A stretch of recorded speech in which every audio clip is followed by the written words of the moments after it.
that should we be re-elected, the SNP will deliver and implement a plan for the full-scale post-pandemic remobilisation of our NHS.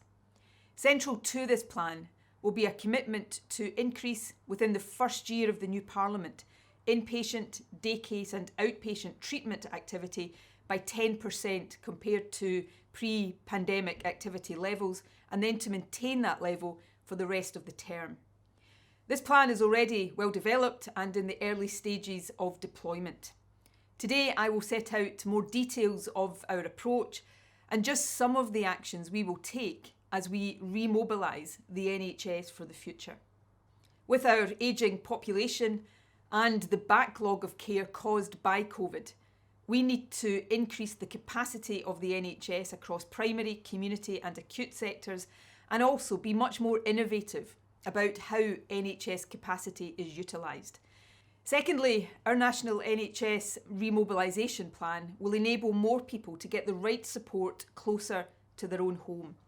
A real shift in the balance of care is required, from acute hospital settings to community and local services.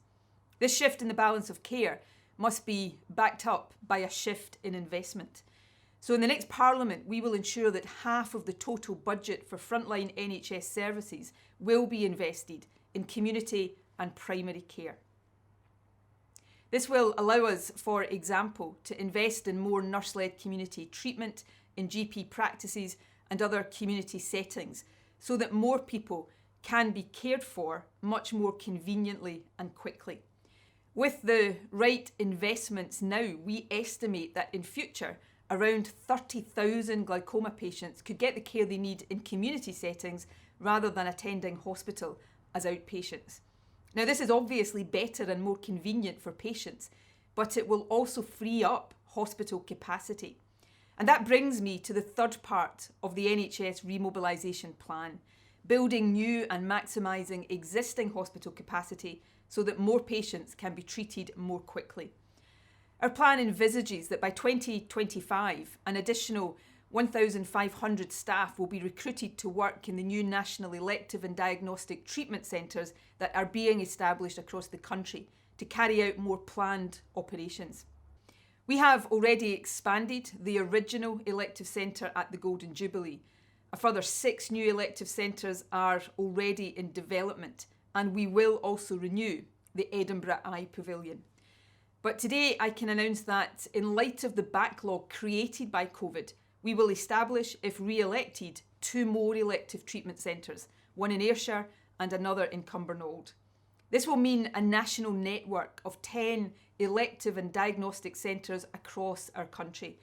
This will significantly increase NHS capacity, but crucially, delivering elective care in this way will also reduce the chance of last-minute delays because treatment will not have to be paused for emergencies.